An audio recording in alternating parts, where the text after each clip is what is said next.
Indu to please come onto the dais to conduct the proceedings of the event today. Thank you.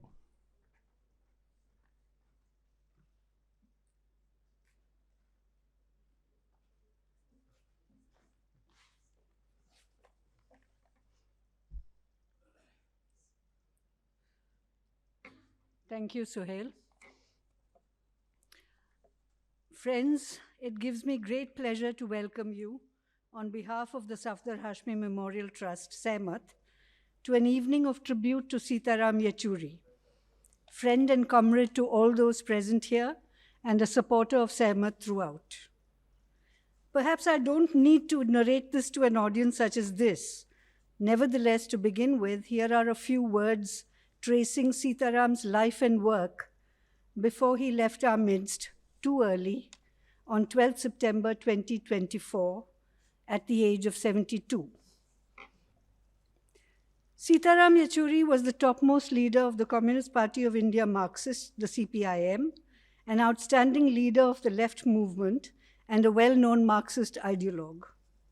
A brilliant student who secured a first class in both his undergraduate and postgraduate degrees in economics, Sitaram joined the student movement in Jawaharlal Nehru University in 1974 and soon became a leader of the Students' Federation of India, SFI. He played an important role in developing the student organization as an all-India force. Sitaram joined the CPIM in 1975. He was elected to the Central Committee of the party in 1985, to the Central Secretariat in 1989, to the Politburo in 1992, and as General Secretary in 2015, a position in which he continued until his passing. Sitaram Yechury was a member of the Rajya Sabha for 2 terms, from 2005 to 2017. He was given the Best Parliamentarian Award in 2017.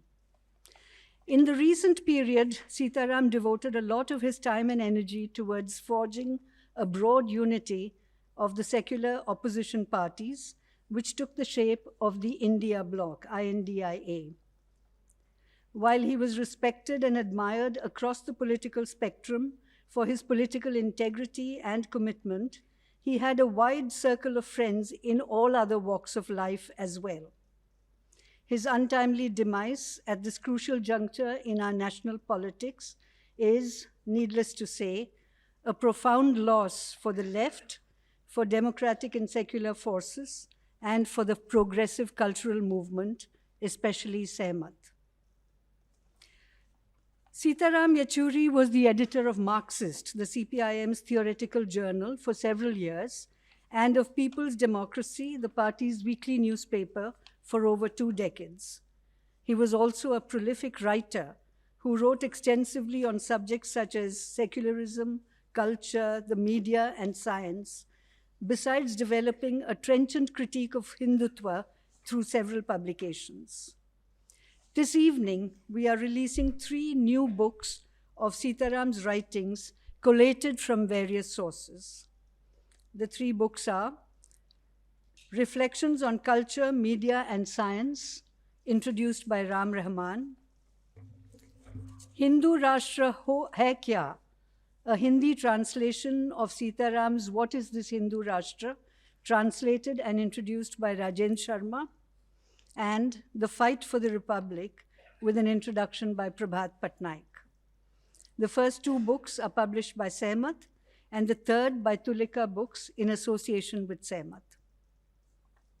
Now, moving on to the program for this evening, I would like first to invite the speakers to please come up and take their seats. Prakash Karat, Prabhat Patnaik, Raju Ramachandran, Rajendra Sharma, C.P. Chandrasekhar, and Ram Rahman.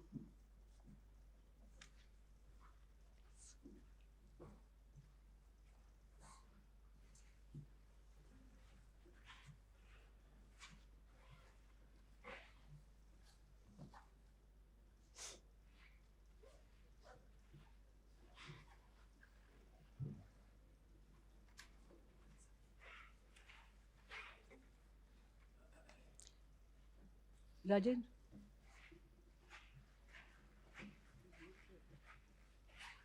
Great. The program will proceed as follows, and I'll make introductions for all the speakers right at the beginning so as not to disrupt the program with frequent interventions. The program will proceed as follows. We will begin with the release of the 3 books of Sitaram's writings by Prakash Karat, Politburo member and former General Secretary of the CPIM, a longtime comrade and friend of Sitaram, going back to their student days in JNU, and currently interim coordinator of the CPIM. This will be followed by recollections of Sitaram by 2 of his friends, one from university and the other from college. C.P. Chandrasekhar was Sitaram's classmate in the first MA Economics batch, 1973 to 75, at the Center for Economic Studies and Planning, JNU. He later went on to teach economics in the same department till he retired. Raju Ramachandran was also Sitaram's classmate, but at St. Stephen's College, Delhi University. He is now a senior advocate at the Supreme Court of India, a former additional Solicitor General, and also served as an amicus curiae for the Supreme Court in the 2002 Gujarat riots case.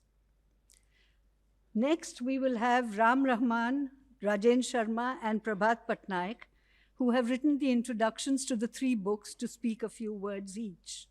To introduce them, again very briefly, Ram Rahman is a photographer and designer and a trustee of Sehmat.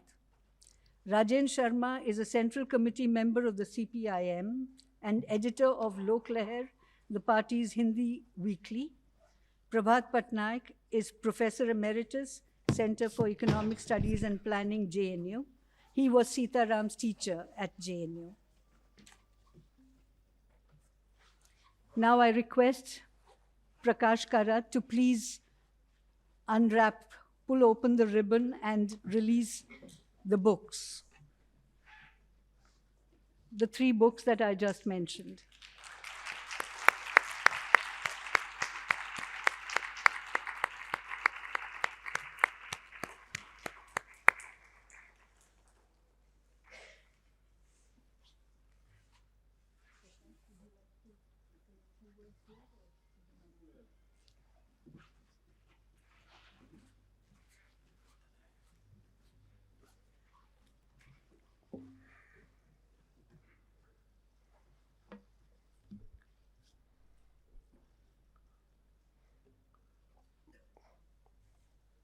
Friends, it gives me great pleasure to be here today to release these 3 books brought out by Sehmat and Tulika Books. Of these 3 books, the first one is The Fight for the Republic, which has 3 essays of Sitaram, mainly on the theme of Hindutva, with an introduction by Prabhat Patnaik. I would like to just say a few words about the main essay in this book, What is Hindu Rashtra?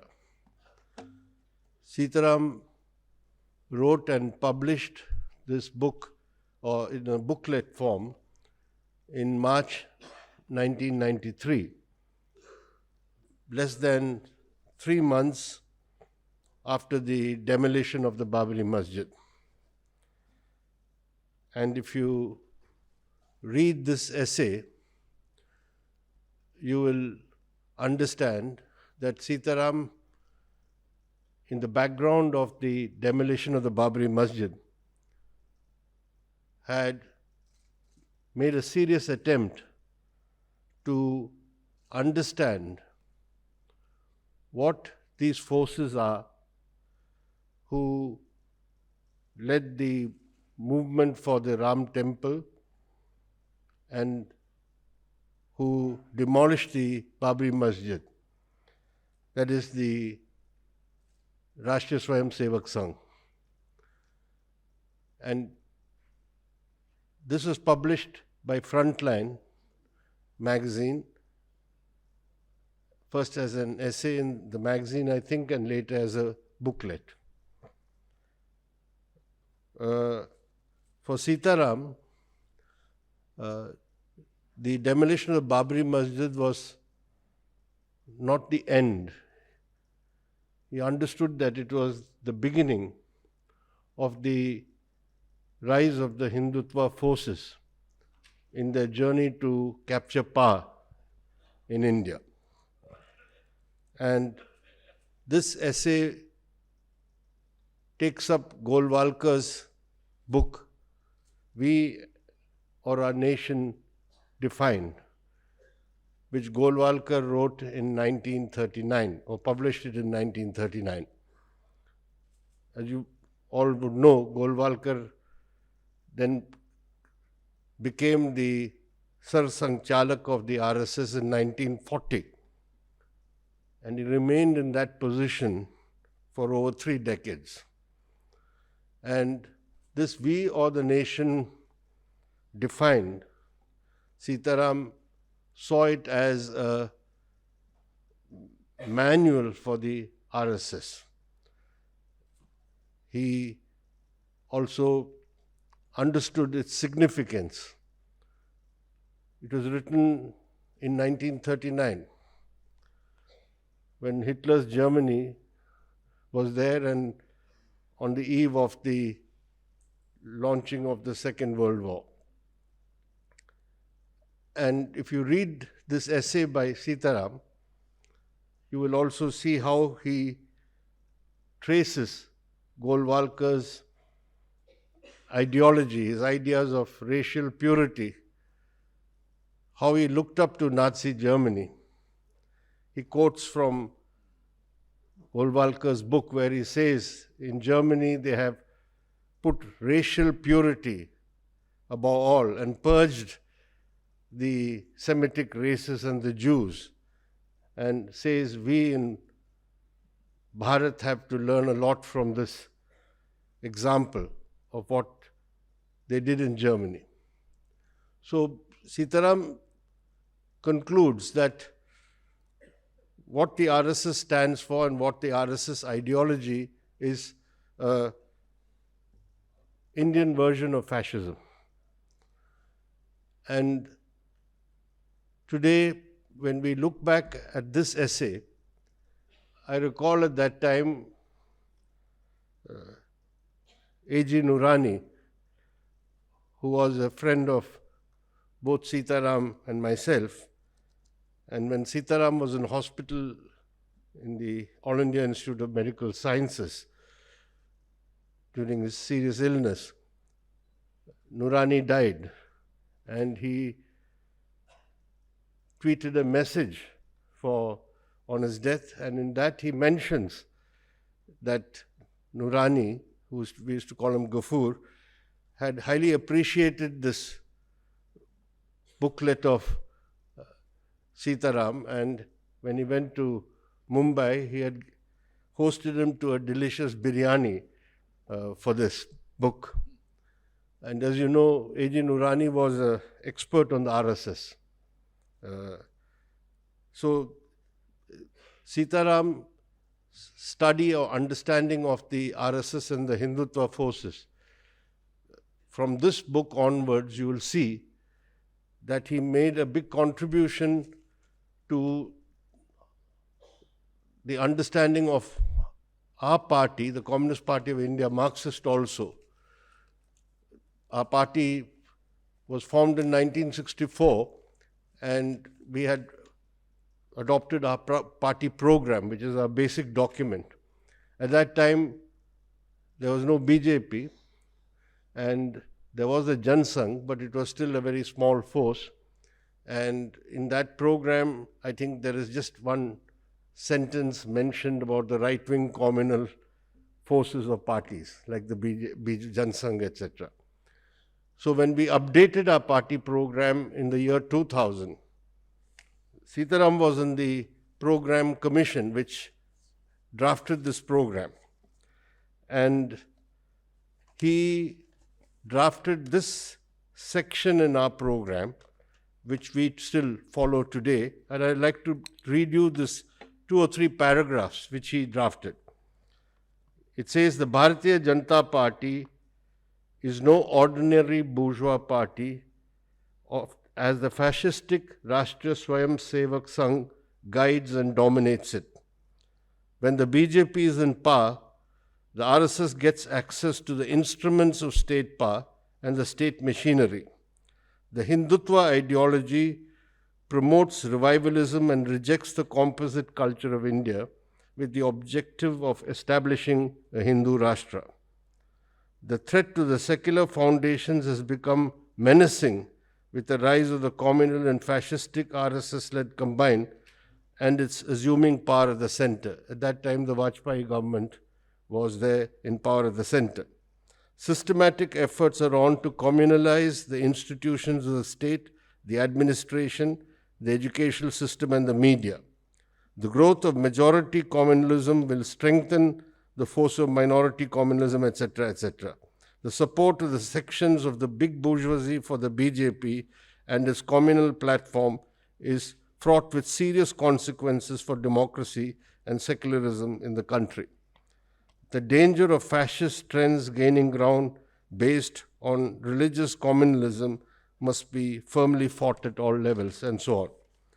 Why I've quoted this is because from the study of Golwalkar's We or the Nation defined to Sitaram, as I said, saw the demolition of Babri Masjid is not the end of the project of Hindutva. It is only the beginning. And we are still seeing that unfolding today. So this is one of the important essays in which Sitaram made a big contribution to our understanding of the RSS and its fascistic ideology. As far as the second book is concerned, I am not going to other things in detail on culture, media, and I think science. You'll see that those are mainly his small articles or columns he wrote for the Hindustan Times and some other publications, journals, etc. And you'll see from that his wide range of interests and how he constantly kept up to date with developments in all spheres of society, including culture, media, science, etc.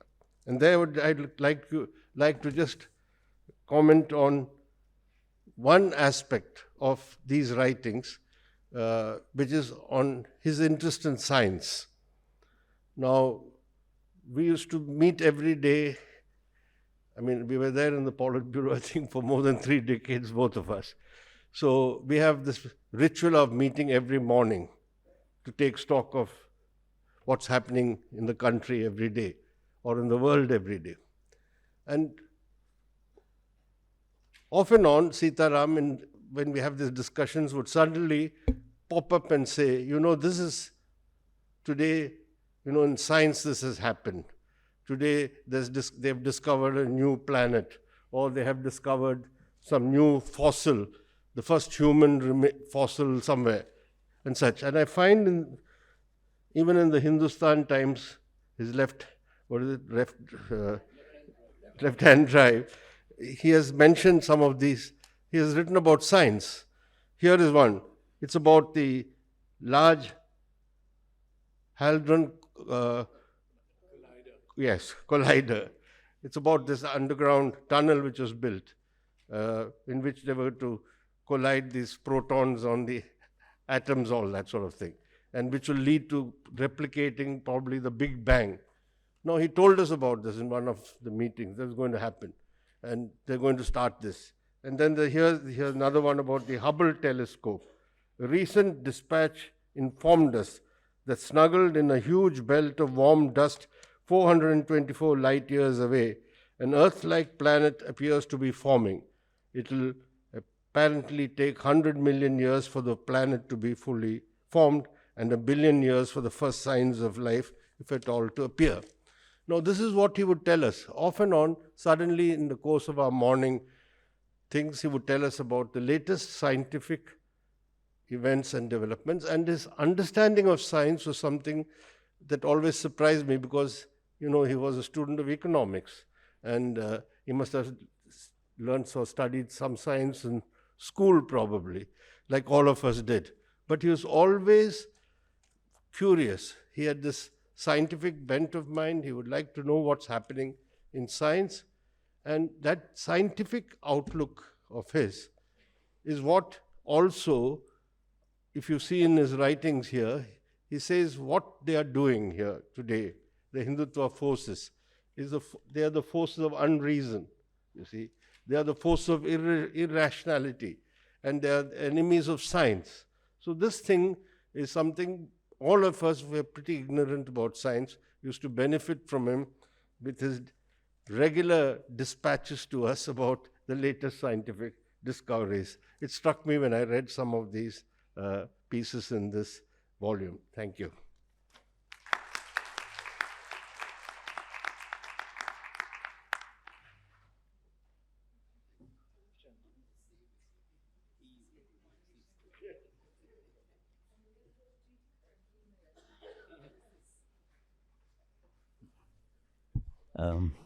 Well, what does one say? It's a sad moment, like it's been for the last few days, few months. But I think it's quite appropriate that when we meet to celebrate the life and work of Sita, we do it by putting out this set of books which puts together some of his articles, which of course most of us have read.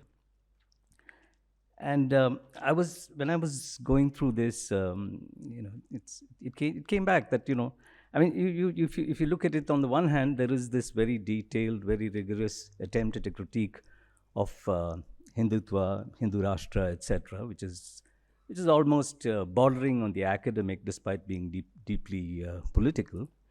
But on the other hand, there are this set of essays which traverse unusual territory and is almost like lateral thinking. He picks up the death of Michael Jackson to speak about the relationship between music and the mind and the senses.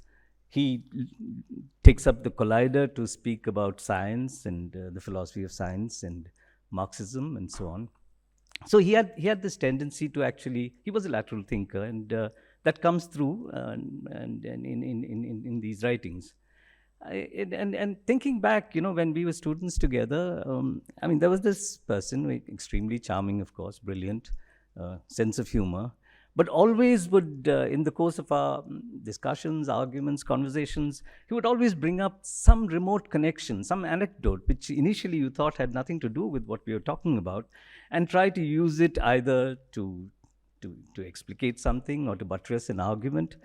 And that was the way he was, and of course he was also very academic, and he was a person who in his masters had already published a piece in the Economic and Political Weekly, which of course to all of us was this great achievement. But then we were surprised, not surprised because of the fact that he embraced Marxism, but surprised that he chose to actually, and it was a choice, that he chose to actually become a full-time member of the Communist Party, to become a full-timer. And then, of course, he moved up, as was said, and not merely became the General Secretary of the party, the head of the International Division, edited Marxists in People's Democracy, and so on. But, he actually carried with him this ability to be able to use this lateral thinking, and I think possibly that helped. That determines in part the way we see Sita now as the political being he was, which is that I mean, just imagine. I mean, yeah, or at least we used to wonder, because you're coming from this little university, which of course had far more importance than it deserved, because of the activity which was going on there, the debate. It was vibrant in many senses. And then you enter this party and go up the ladder, and then are sitting along with these stalwarts who came from really big mass movements. They came from the peasant movement, the trade union movement, the national movement, and you came from the student movement, and then of course went on to become the president of the All India SFI, etc. So, but where are you in the midst of this kind of company? How do you find yourself and find yourself a place? But that was not the only thing. The Communist Party was, I mean, it still is, a party which, is regionally dominated. So, you can be at the center, you can be important, but finally it's in Kerala and in West Bengal and Tripura, etc., which determines what happens. And how do you actually give yourself a role in this party? And I think this kind of lateral thinking perhaps helped. It helped because of the fact that he found himself many slots, but one of the things he did was actually to try and be the ideologue and the intellectual that he could afford to be because of the way he developed himself and where he came from, and of course his brilliance. But he also used his charm. He used his charm to be able to build connections, not merely within the party, with the cadre and so on, but with a range of people in the political realm, which actually allowed a set of activities to be undertaken, I think, at the central level, which gave him a space within an environment in which some of us initially thought that, what's he going to do there? And, he had this great career ahead of him. He could have become an economist, or he could have joined, the civil service. He could have done anything he wanted because he was good enough for all of that. But he chose this, and we were surprised. And I think what these essays, which actually speaks to this ability to think laterally, combined with the extremely charming and humorous person he was, which helped him build many relationships. When he was in JNU, popular leader, like so was Prakash, and maybe that helped him find himself a place and become what we now celebrate. And I think that these essays, in some sense, bring them out, puts together the being that he was and became when he entered into politics and established himself as a person who made a significant difference to democratic politics and the search for the idea of India as he describes it.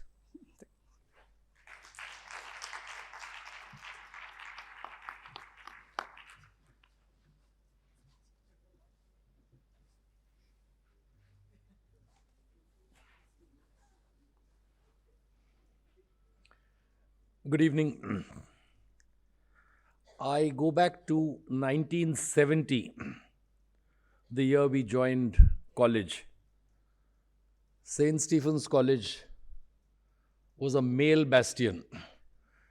It was not just a male bastion, it was a bastion of all the posh schools of India. Doon School, Mayo College, St. Columbus, St. George's, Missouri. Here, of course, modern school, Delhi Public School. But there were three outliers. One was a banker friend, T.C.A. Ranganathan, from Sardar Patel Vidyalaya, which is not the fashionable school for ethno-yuppies, which it is today. It was considered more of a Gujarati Vidyapith kind of a school. There was Y.V. Sitaram Yechury Venkata Sitaram from Government Higher Secondary School number 6, President's Estate, Delhi. And there was yours truly from the Delhi Tamil School. So we three outliers got together mainly because the guys from all those schools, they all knew each other already, and so they took time in making friends with others. So that's how our journey started. We were ragged together. We became friends. But I must also confess, I had a boy crush on him. So a friend, but I also had this boy crush on him. And I found him fascinating. Here was a person from Hyderabad. He'd lost 2 years of schooling, so he was a couple of years older than most of us because of the Telangana agitation. He spoke in this peculiar mix of, what will you call it, a Hyderabadi Dakhni twang and Stephanian slang. So he would blow smoke rings, listen to the lyrics of a song or sing and say, Hajar philosophy re. Huh. And so we spent 3 great years together. But out of those 3 years, 6 months he was away because he had been chosen for an exchange scholarship in the US. So being away for 6 months in a 3-year course, one would have thought he would have lost a lot by way of studies. But he was a brilliant guy. I gave him my notes also. I got a second, but he got a first. The same happened with me with another political friend in the law faculty, Dr. Mohan Gopal, who was then the president of the National Students' Union of India. I gave him my notes on civil procedure. He got a first, I got a second. But I'd resolved not to give my notes again, but then I passed out of college. And over the years, we stayed in touch, fortunately. And what I remember the last 15 years is that we would meet regularly at my pad in Gauri Apartments, which was near Claridge's Hotel, so very centrally located. We'd meet once in 3 months, our old college group and a few journalist friends. And a couple of them were asked to go out to the balcony. My office didn't have an ashtray, so I kept a saucer. I wasn't motivated to buy an ashtray just for these 2 guys. Sitaram was one of them. And I told Seema, but I said he smoked only occasionally. And Seema said recently, Are, tum kya keh rahe ho, Raju? Tum kya jante ho? So I wish he hadn't smoked. I wish I hadn't given them that katori or that saucer. But our friendship, my friendship with Seema, I think something which is indescribable. And knowing about his love for music, because even in St. Stephen's College, he would be saying, Kuch to log kahenge, logon ka kaam kehna, he would sing. So when Harry Belafonte died on the 25th of April 2023, I organized a memorial concert at the Habitat Center. And I asked 2 people to speak.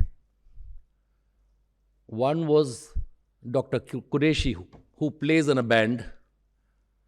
And I asked Sita, knowing about his love for music. And he spoke so beautifully. He revealed his deep understanding of music. He spoke of how Belafonte drew inspiration from Paul Robeson, from whom all communists worldwide have drawn inspiration. So among the things he said were that Paul Robeson had reminded us that artists are the gatekeepers of the truth and artists are civilization's radical voice. But I find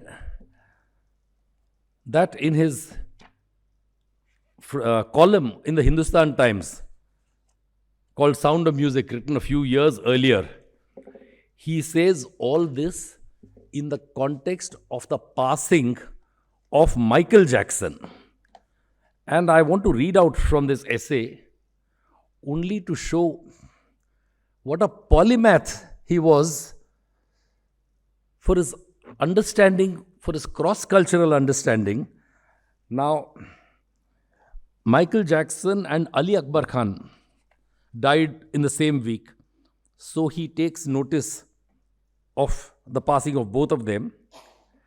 And he writes, the pleasures of Ali Akbar's music are immeasurable.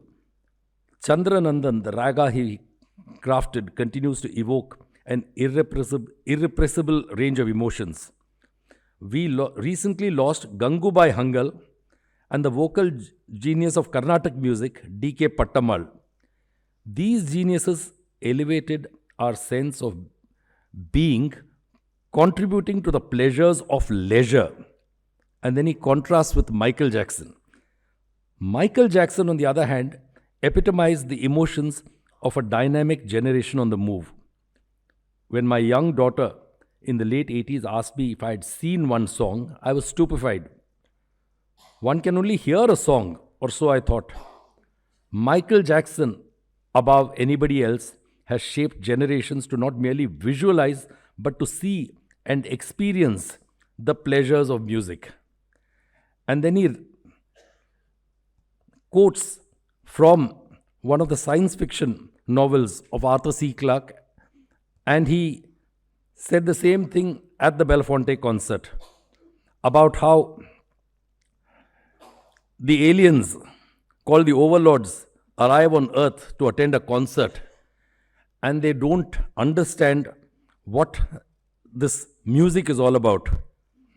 And he quotes Oliver Sacks, professor of clinical neurology of Columbia University, when he says, we may imagine the overlords ruminating further back in their spaceships. This thing called music, they would have to concede, is in some way efficacious to humans, central to human life.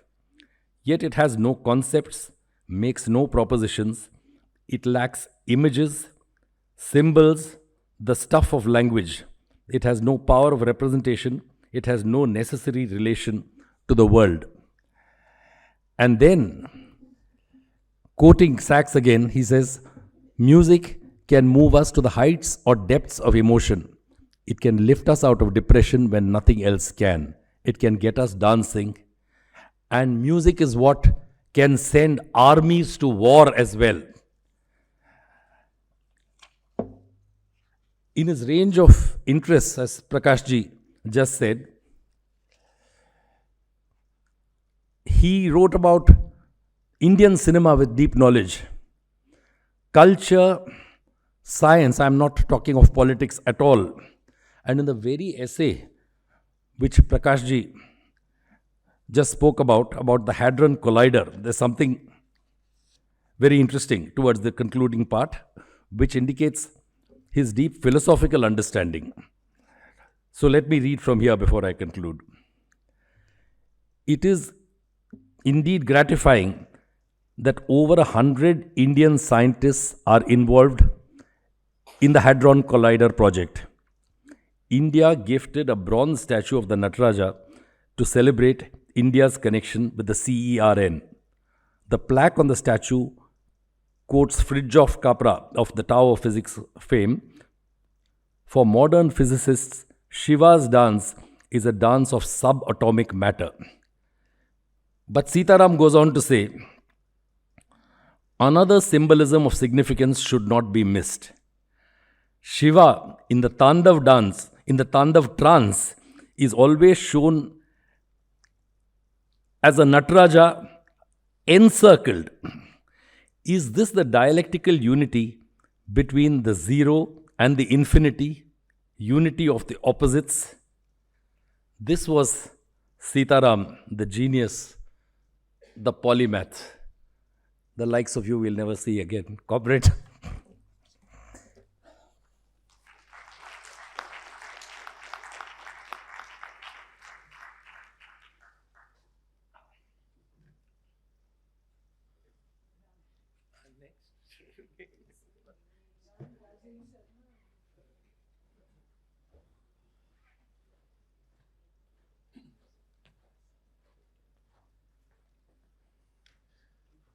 I hate to say this, but both Prakash and Raju have usurped many of the pieces that I was actually going to quote. But I'm here, I'm a photographer, an artist, quite separate from this very distinguished group of people sitting here. And the reason I'm here is because of Sitaram. And really to speak about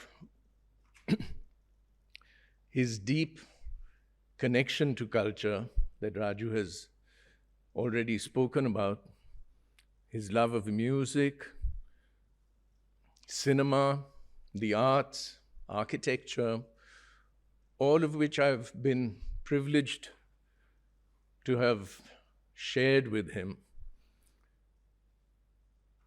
The 3 books that were released today are really thanks to both Indira Chandrasekhar and the great puppet master who's sitting in the back and always tries to be in the unseen and uncredited and unheard chair, and that's Rajendra Prasad.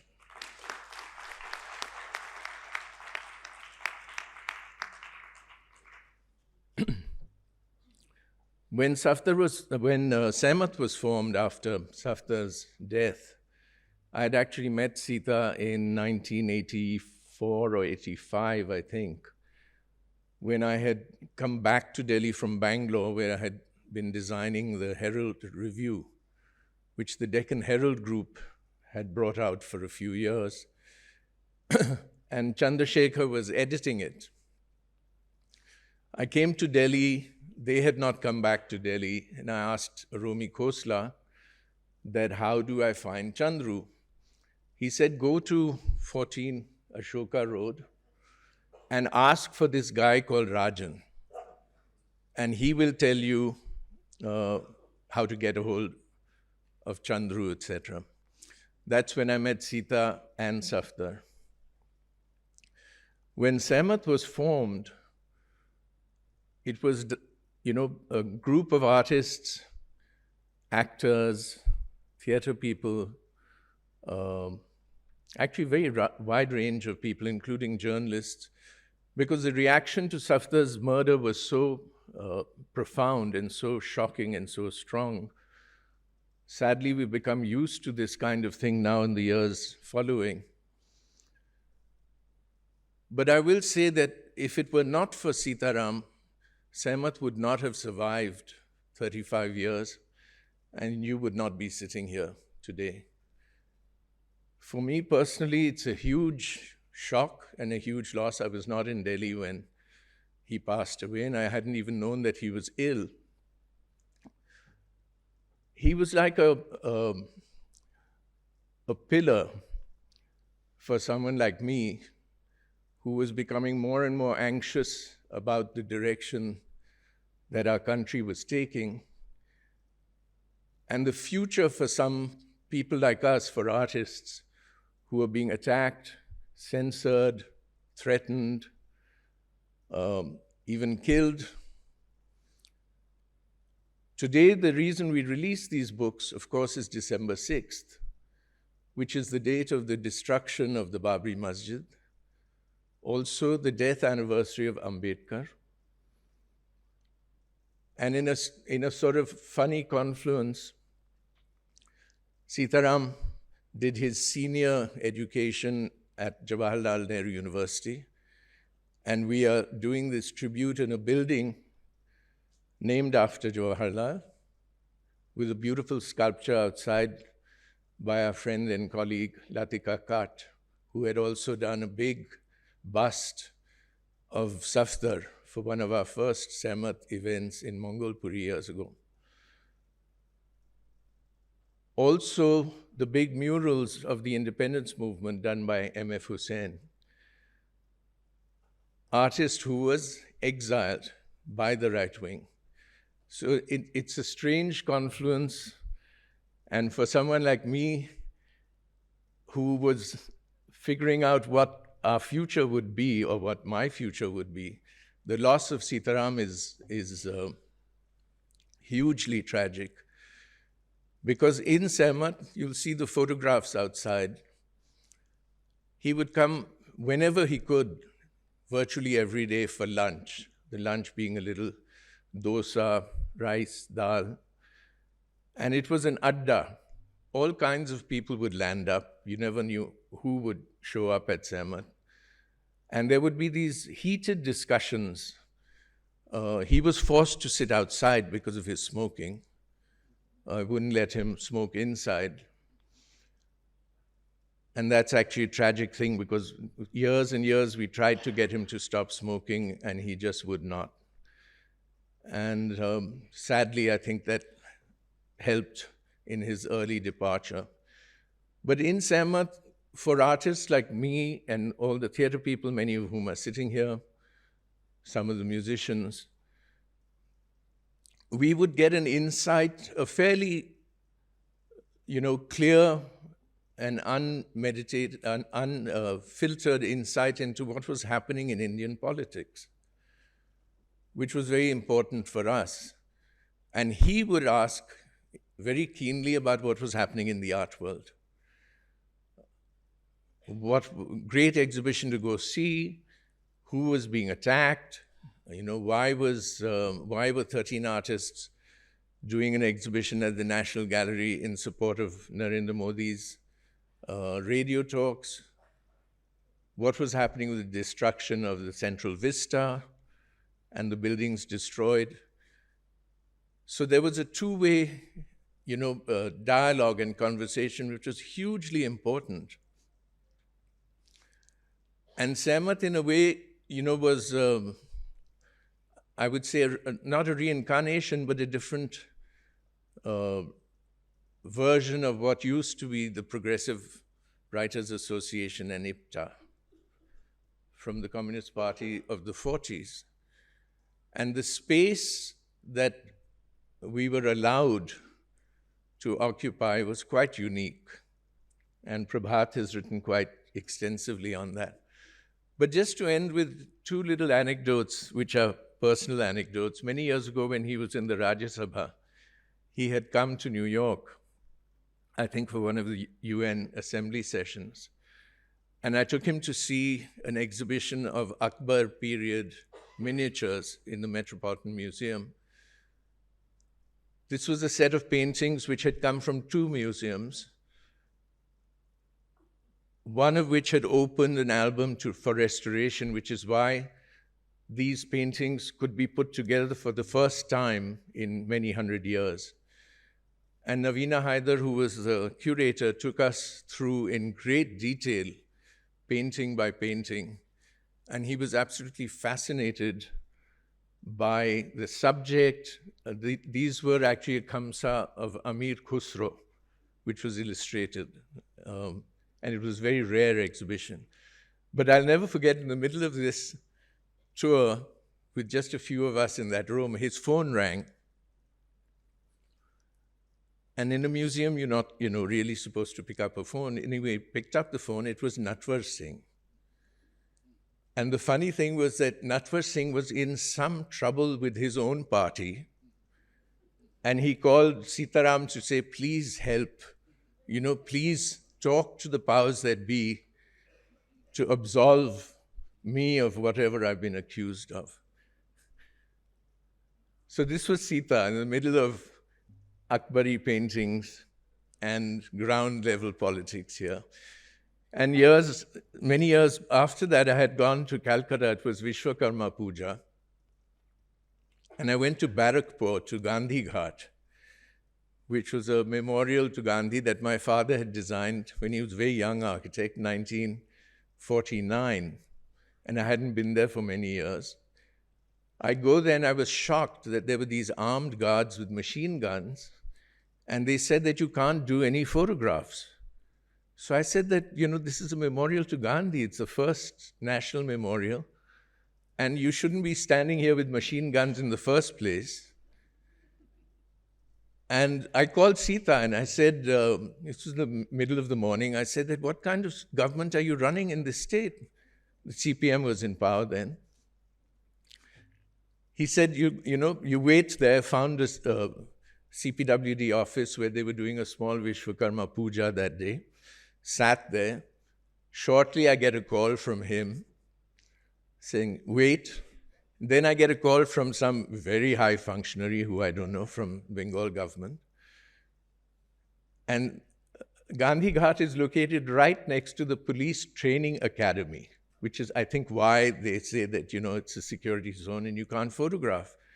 Suddenly, this hefty policeman comes on a motorbike, searching me out and says, oh, sir, please, please, come with me, takes me back. I could do all the photographs I wanted.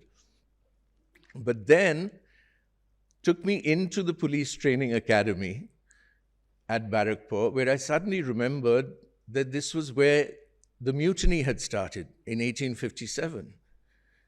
So I said to them, my God, isn't this the site? They said, yes. They pointed to the small white stone, and that was where Mangal Pandey was hung. So suddenly, I have access to this, and I actually quietly took a few photographs.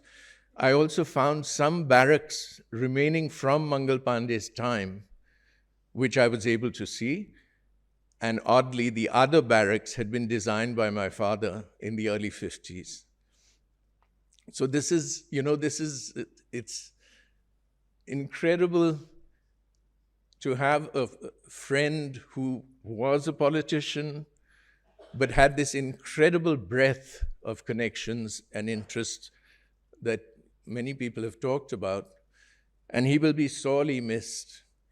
And I'm afraid my anxieties about the future, especially at the time when there was a bit of hope rising again, are not going to be helped by his passage. Thank you.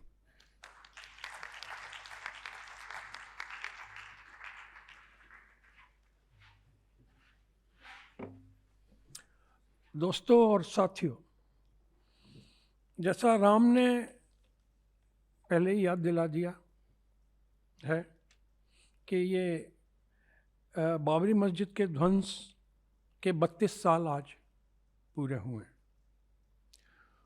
और ये 32 साल कम से कम ऐसे नहीं हैं जिसमें किसी भी तरीके से उस बर्बरता को भुलाया जा सका हो या कम किया जा सका हो। उल्टे इन 32 सालों में जिस बर्बरता की अभिव्यक्ति बाबरी मस्जिद के ध्वंस के साथ में हुई थी, वो और भी भयानक से भयानकतर रूप में सामने आता रहा। कॉमरेड सीताराम जो कम्युनिस्ट आंदोलन के शीर्ष नेता ही नहीं थे, बल्कि मेरे विचार में हमारे दौर के बहुत ही महत्वपूर्ण सार्वजनिक बुद्धिजीवी भी थे। उनके लेखन का,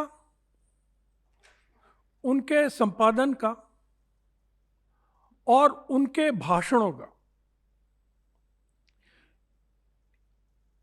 मतलब विभिन्न रूपों में उनका जो हस्तक्षेप था, उसका काफ़ी बड़ा हिस्सा, शायद आधे से भी बड़ा हिस्सा, मुझे पता नहीं, काफ़ी बड़ा हिस्सा इन ताकतों से, इन बर्बरता की ताकतों से दो हाथ करने को ही समर्पित था। इसलिए ये बहुत ही उपयुक्त है कि ये 3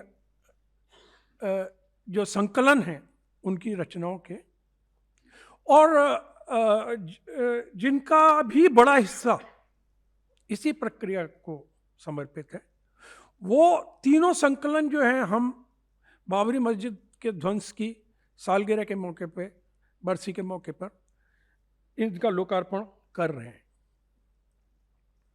मैं थोड़ा क्षमा चाहूँगा इसके लिए कि मैं सीताराम जी के बारे में कुछ ख़ास कहने की जो कि बात नहीं कही जा चुकी यहाँ, और जो मेरे बाद में प्रभात को बोलना है तो मुझे पता है कि वो कहेंगे। तो मैं अभी कुछ सीताराम पर सच कहने की स्थिति में अपने को नहीं पाता हूँ, और मैं इस किताब तक जो निकाली है, क्योंकि मैं इसे भी अपनी धीरे धीरे आने वाली श्रद्धांजलि के एक हिस्से के तौर पे देखता हूँ, इसलिए मैं इस किताब का ही जिक्र करूँगा। इस किताब जिसका नाम हिंदू राष्ट्र क्या है, इसका जो पहला सेक्शन है वो लंबा लेख है या थीसिस भी कह सकते हैं, जिसका कॉमरेड प्रकाश ने थोड़ा विस्तार से जिक्र किया। ये गोलवलकर की जो बीज पुस्तक है, जिसे आरएसएस की गीता माना जाता है, और जो उनके जो बुनियादी मूल्य हैं जिसने गढ़ने में बहुत बड़ा रोल अदा किया है, उसका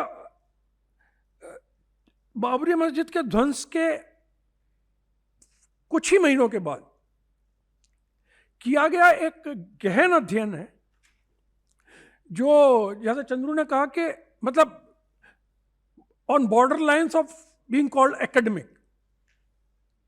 और उसका जो प्रकाशन हुआ था एक्चुअली वो भी इसी तरीके से हुआ था, पहले फ्रंट लाइन में छपा, फिर उन्हें बुकलेट के तौर पर पब्लिश किया, और फिर उसके बाद में हम लोगों ने हिंदी में छापा, हिंदुस्तान की और अनेक भाषाओं में छपा, और हजारों की संख्या में ये बाबरी मस्जिद के ध्वंस के बाद की पृष्ठभूमि में ये बटा, ये लोगों तक पहुंचा।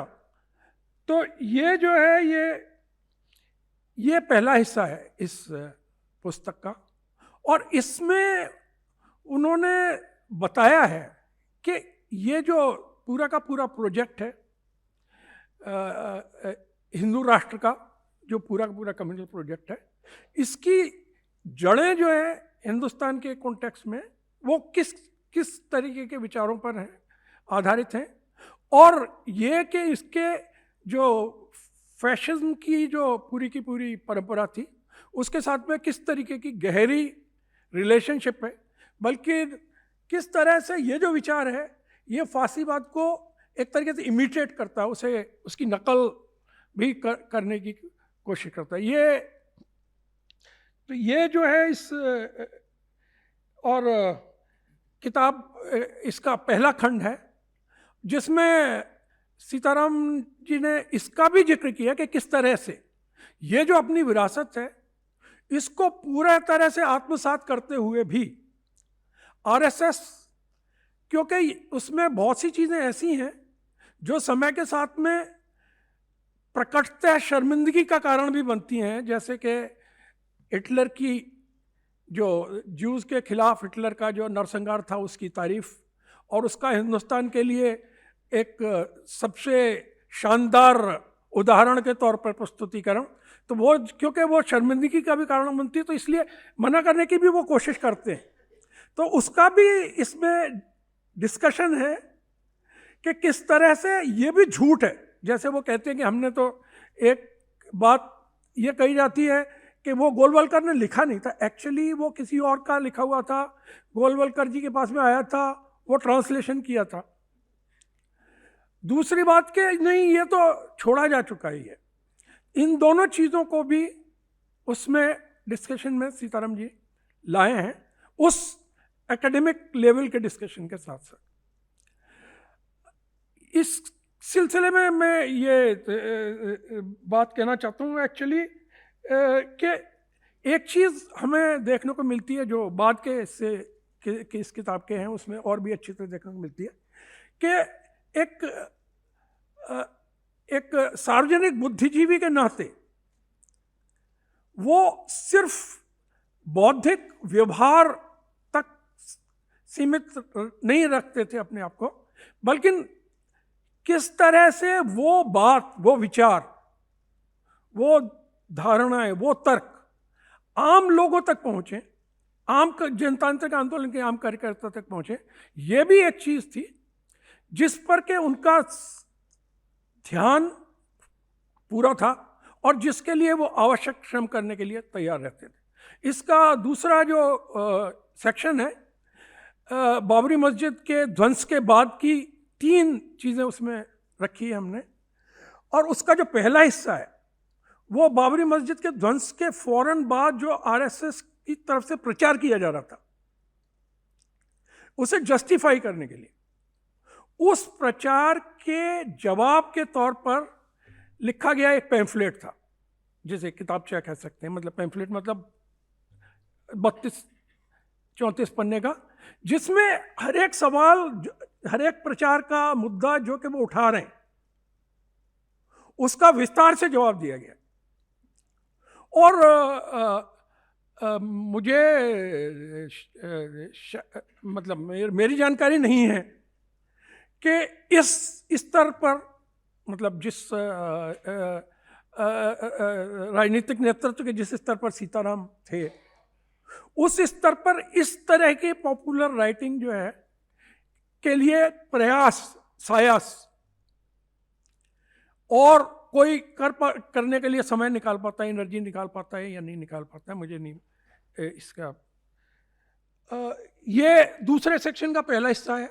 और दूसरे सेक्शन में जो कि बाबरी मस्जिद के डिमोलिशन से ही रिलेटेड है, उसमें 2 आर्टिकल हमने और शामिल किए हैं जो कि बेसिकली हमारे लोकलेयर के और जाहिर पीडी के भी बाबरी मस्जिद के ध्वंस की 10वीं और 20वीं सालगिरह के बरसी के मौके पर हमने विशेषांक निकाले थे, उनके संपादकीय हैं सीताराम जी के द्वारा लिखे, जो ये बताते हैं कि मतलब बाबरी मस्जिद का ध्वंस कोई एक घटना के तौर पर के हुई, इतने साल बाद हुई, अब इतनी पुरानी हो गई, इस तरीके से छोड़ देने वाला नजरिया नहीं था, छोड़ देने वाला रवैया नहीं था, बल्कि बदलते हुए संदर्भ में उसके क्या इम्प्लीकेशंस, उसके क्या प्रभाव, क्या नतीजे हमें भुगतने पड़ रहे हैं और उन्हें कैसे सामना किया जा सकता है, ये सब भी उसकी लगातार बाबरी मस्जिद के ध्वंस की अपडेटिंग जो है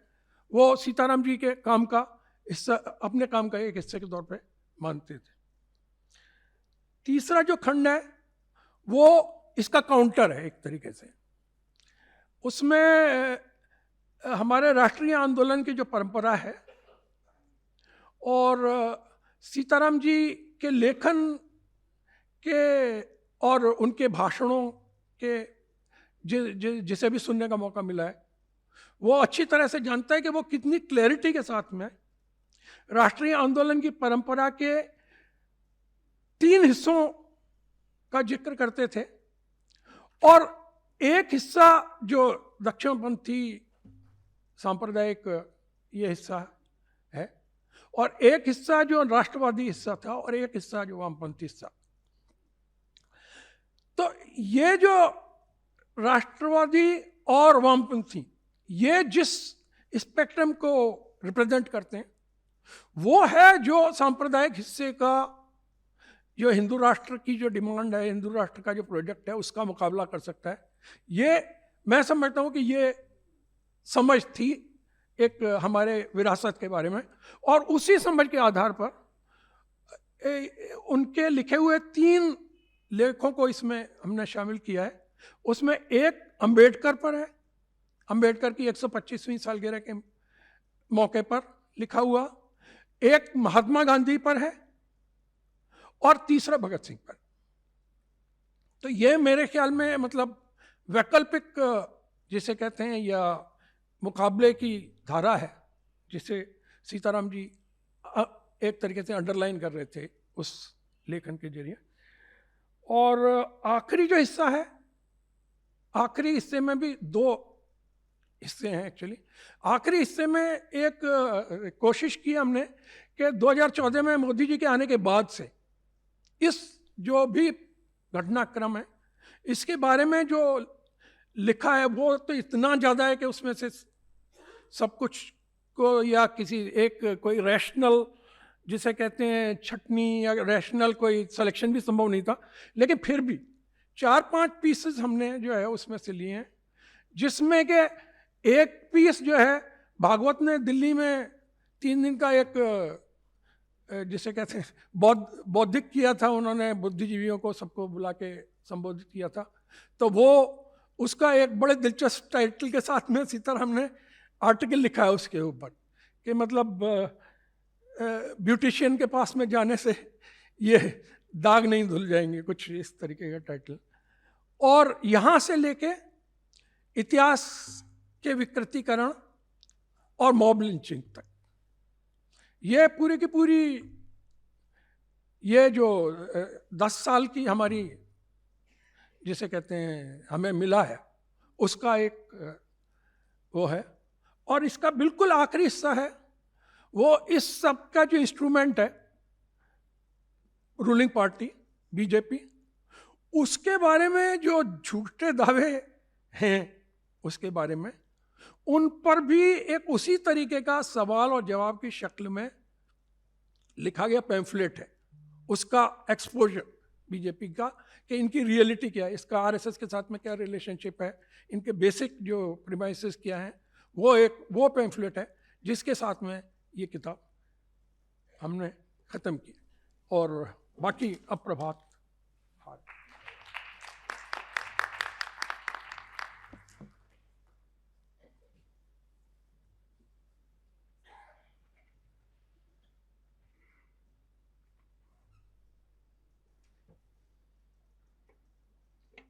Friends, once Comrade Jyoti Basu was asked, you are leading this communist party, the communist movement is collapsing all over the world.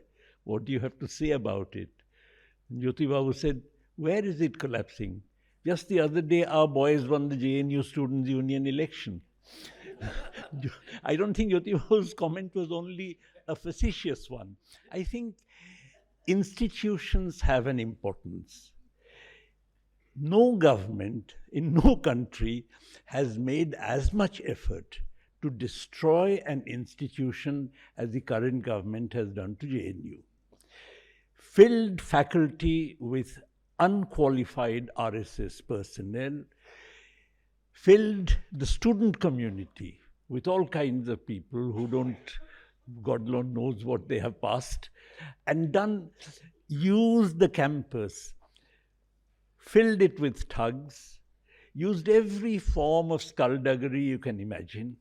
But nonetheless, to this day, the university really remains, the students of the university really remain the most committed left and democratic students anywhere you would come across.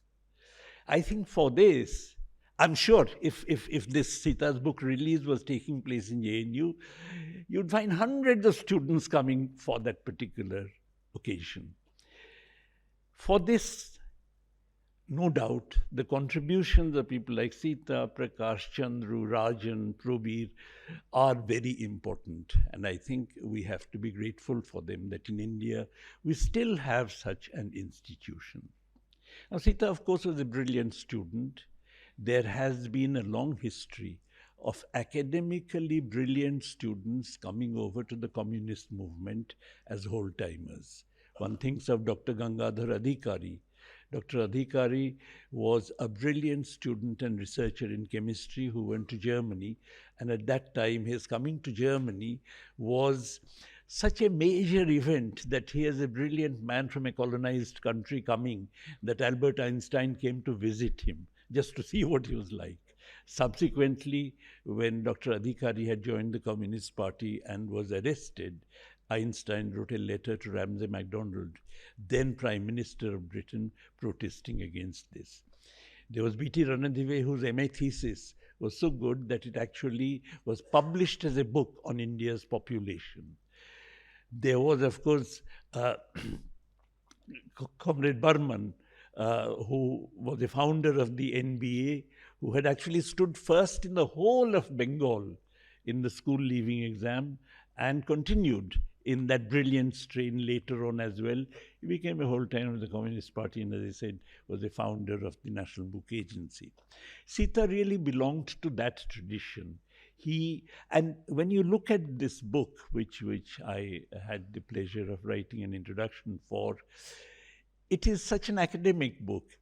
Whenever he makes a claim, he tries to give a footnote to support it, or he tries to give a quotation to support it. At the same time, the language is very academic. In other words, he is a person who carried over his academic training even to his political writings. In the book, of course, he makes a fundamental distinction between sort of inclusive anti-colonial nationalism, which was democratic, which provided the foundation for modern India, which was the only thing that could have provided the foundation for modern India on the one hand, and of course a sectarian, fascistic, anti-democratic kind of, ideology on the other.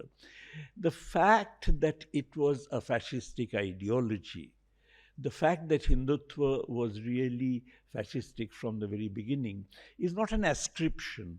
It is something which is there in Golwalkar's own writings, and what is more, even before Golwalkar, a person called Dr. Munje, who was in fact one of the founding ideologues of Hindutva, had gone to Mussolini's Italy to learn about how fascism functions. He was very impressed with the Balailas that Mussolini's had formed, the youth groups of fascist youth groups consisting of real thugs that Mussolini had formed in Italy. So the connection between fascism on the one hand and these groups on the other hand, the Hindutva groups on the other hand, is not something which one is, as it were, reading into. They are there by their own confession, though of course it is the case that some of them might like to hide it today, purely because of the fact that they have to swear allegiance by the Indian Constitution. Now, one of the things that Sita's, obviously articles are written with specific objectives in mind. You write an article for a specific occasion, and the articles which are published in the book I'm talking about, which I have written the introduction for, are written for very specific occasions, on specific themes. To bring them together, there are some missing elements, and I'm sure Sita would completely agree with me if I tried to, if what I'm going to say by way of putting some of these overarching missing elements, it's not as if against what Sita is saying. On the contrary, it's something which would complete the picture, as it were. He's talking about the emergence of these neo-fascist groups. Now, of course, neo-fascism or fascism is something which has been around. Fascist groups exist in almost all modern societies, but usually as fringe elements. They come center stage only when they get either the financial or both the financial and the media backing that is provided by monopoly capital. Therefore, the emergence of the Hindutva fascism today in India cannot be dissociated from the support that it gets from Indian monopoly capital, and particularly new segments of monopoly capital. This is a phenomenon you see all over the world. The emergence of fascism is not only associated with the support of monopoly capital, but support of some new elements of monopoly capital. This was true in Germany. Daniel Genet wrote a whole book called Fascism and Big Business, in which he draws a distinction between two different kinds of big business. The old ones associated with industries like textiles and so on, and the new ones who are mainly more concerned with producers' goods and steel and armaments and so on, who were particularly close to the Nazi party. Similarly, in Japan, you actually had the old Mitsui and so on, who were associated with textiles and such like, the older consumer industries, versus the new ones, like Nissan is one of them, who are called the Shinko Zaibatsu, and they were the ones who really provided maximum support to the Japanese military fascism. This is something which you also find in India, not only the support of monopoly capital, but the support of specially a new breed of monopoly capital, which actually rises with the support of fascism, but on the other hand, whose support for fascism makes the latter rise as well. Now, of course, neoliberal ideology has been, or the neoliberal regime has been, a very crucial factor behind the emergence of neo-fascism. And I think this is so for at least two reasons. The first is the German philosopher Walter Benjamin reportedly had said that fascism comes riding on the backs of a failed revolution. Now, in Germany, as you know, there were lots of failed revolutions. 1918, where Rosa Luxemburg and others were the victims. Then you had the 1920s, there were revolutionary attempts. The failed revolutions left the German working class weakened and facilitated the emergence of fascism, according to Daniel René's argument. Now, of course, we haven't had failed revolutions, but the fact that all over the world there is an attempt at the ascendancy of neo-fascism. You look at Argentina, Milei, you look at America, Trump, you look at Italy, Meloni, you look at France, Marine Le Pen, you look at Orban in Hungary, you look at Erdogan in Turkey, you look at Modi in India. There is really an emergence of neo-fascism as a global phenomenon. And this global phenomenon is something which, of course, becomes possible because of a weakening of the working class. I dare say if India was today what it was, let us say, in the 70s, when you had glorious working people struggles, then they would have prevented the emergence of all this. But the point is that the working class gets weakened significantly by the neoliberal regime. So one way that neoliberalism actually facilitates the emergence of neo-fascism is by weakening the working class. And the other, of course, is that the enormous inequalities that it generates eventually give rise to a crisis of overproduction, not enough demand for goods, therefore you have unemployment, and unemployment is one because of which the monopoly capital, obviously afraid that it might actually rebound upon it, makes common cause with fascists and provides them with the financial and media support in order to make them rise. And therefore, fascism is always a phenomenon associated with a crisis of the capitalist system. That was so in the 1930s, that is also so now, which is what explains its global presence and its global reach. Now, this is something which we have to keep in mind in fighting the contemporary fascists. After all, the book is called The Fight for the Republic. It is not enough, to my mind, just to have the India bloc, everybody coming together to defeat the fascists. It's very important also to have an agenda for going beyond the constraints of neoliberalism. As long as neoliberalism remains, the crisis would remain, and if the crisis remains, unemployment would remain. Even if the fascists are defeated in an election, they'll come back to power in the next election. Like what has happened to Trump, for instance. He was defeated, but he has come back to power. So we live in a world in which, if you like, there'll be permanent fascism, in the sense of a permanent fascist presence of fair amount of strength, unless it is the case that we transcend the neoliberal conjuncture. And for that we have to have an agenda, and I think we should be thinking in terms of such an agenda. Of course, it's very easy these days, even for neo-fascists, to provide all kinds of doles and all kinds of handouts to people in order to win votes. And of course, these handouts can always be financed by reducing some other welfare program. You have this money being given to women in Maharashtra. But on the other hand, you also find that at the same time, the MGNREGS is being run down. So they can always play that kind of a game. And to my mind, the only way that this can be overcome and the people empowered and given the dignity of being citizens of the country is if we institute, that's my view, a set of fundamental economic rights and mobilize people around them. so that whatever they get is not the largesse of the government, is not the charity of the government, but something which is really their fundamental economic right. I know that Marxists always have had a certain problems because of Marx's early writings on rights. But on the other hand, the other day I was going through something and I found an article by Comrade B.T. Ranadive about right to work. So I was much enthused by it. Thank you.